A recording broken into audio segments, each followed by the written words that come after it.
اور فرمایا عیدگاہ کی طرف سارے کے سارے مسلمان نکلیں گے، وہ چھوٹے ہوں، بڑے ہوں، بچے ہوں، مرد ہوں، عورتیں ہوں، سارے کے سارے عیدگاہ کی طرف نبی کریم صلی اللہ علیہ وسلم نے نکلنے کو حکم دیا۔ وہاں پر مردوں عورتوں پر نبی کریم صلی اللہ علیہ وسلم عید کی نماز پڑھاتے اور دعا کرواتے،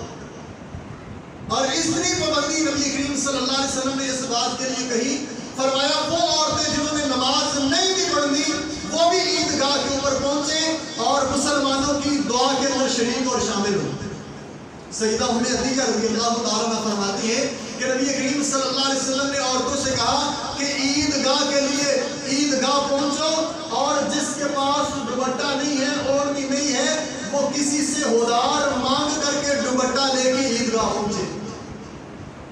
یعنی نبی کریم صلی اللہ علیہ وسلم نے عورتوں کے لیے بھی اور مردوں کے لیے بھی عید کے لیے عیدگاہ پہنچنے کا حکم ارشاد فرمایا۔ تو عید نماز کے لیے پیدل جانا سنت ہے، اور کوئی میٹھی چیز کھا کے کھجوریں کھا کر کے عیدگاہ کی طرف جانا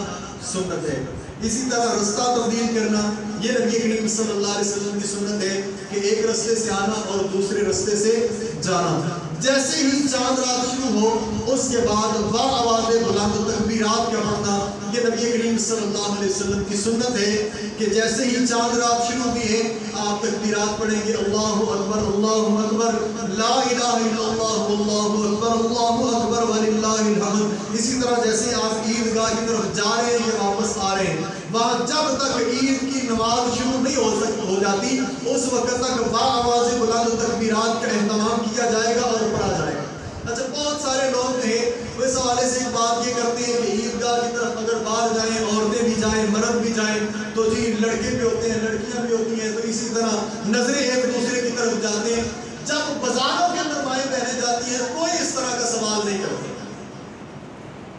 اور بازاروں کے راستے بڑی اچھی طرح آتے ہیں۔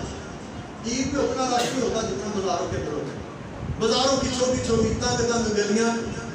لوگ ایک دوسرے کے اوپر چڑھے ہوتے ہیں، اور جب نماز عید کا معاملہ آ جائے، دین کی بات آ جائے، وہاں میں ہماری غیرت بڑی جاگ جاتی ہے۔ اب نبی کریم صلی اللہ علیہ وسلم کے بتائے ہوئے طریقہ کار کے مطابق چلیں گے تو کوئی مسئلہ نہیں۔ جب آپ جا رہے ہیں، مردوں نے نظریں جھکائی ہوئی ہیں، عورتوں نے نقاب اور پردے کیے ہوئے ہیں، زیب و زینت کا وہ کھلی زیب و زینت کا اہتمام نہیں کرتی، اور زبان کے اوپر تکبیراتیں پڑھی جا رہی ہیں، اللہ اکبر لا الہ الا اللہ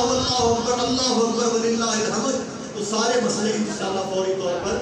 حل ہو جائیں گے۔ جب بندے کی زبان پر اللہ کا ذکر ہوگا یقیناً دل کے اندر کچھ خشیت الہی بھی ہوگی۔ تو اللہ تبارک و تعالیٰ